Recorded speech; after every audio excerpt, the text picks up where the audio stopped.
ఈ దొండకాయలు కోసేస్తే మనకు మళ్ళీ పూత పిండి స్టార్ట్ అవుతుంది.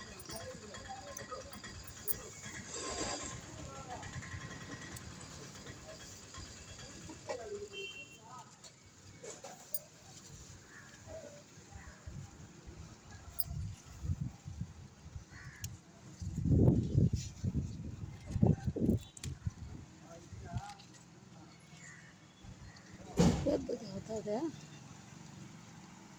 చేత చూడండి ఏ సైజు వచ్చిందో. దొండకాయ కొన్ని కొన్ని బాగా సైజు వస్తాయి.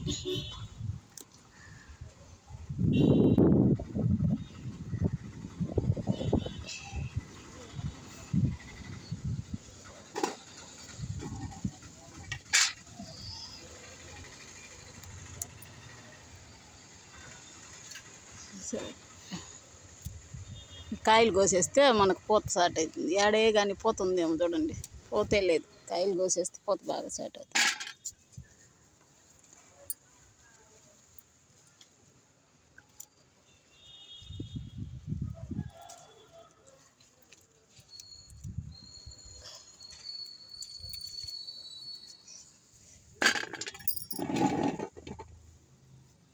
ఇంకెక్కడ ఉన్నాయి చూస్తాం. తీగ చూడండి ఎంతవరకు వెళ్ళింది. తీగ బాగా అల్లుకుంటా ఉంది.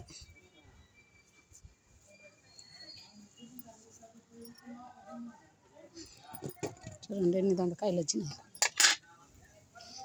ఇంకేడన్నా ఉన్నాయా చూడాలి. ఆకులు సందులో ఉంటాయి, మనకు కనిపించవు. ఇవంతా పిందులు.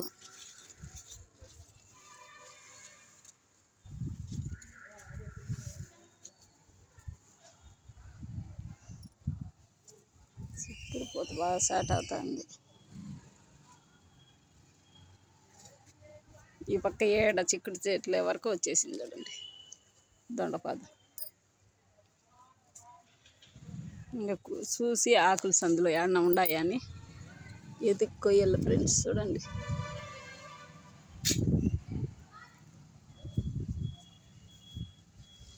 వంకాయలు చూడండి, తెల్ల వంకాయలు, గుడ్డు వంకాయలు రెడీ. చూడండి పాలినేషన్ చేసినాం కాబట్టి పెద్దదవుతా ఉంది.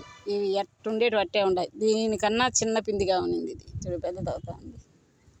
పాలినేషన్ వేసినాం కాబట్టి ఇవి ఎట్టుండేటి అట్టే వస్తాయి. ఎల్లో కలర్లో అయిపోతాయి, అన్నీ తించేస్తాండ. ఇది ఒకటి మనకు వస్తుంది. ఇది నమ్మకం లేదు, ఇది నమ్మకం లేదు.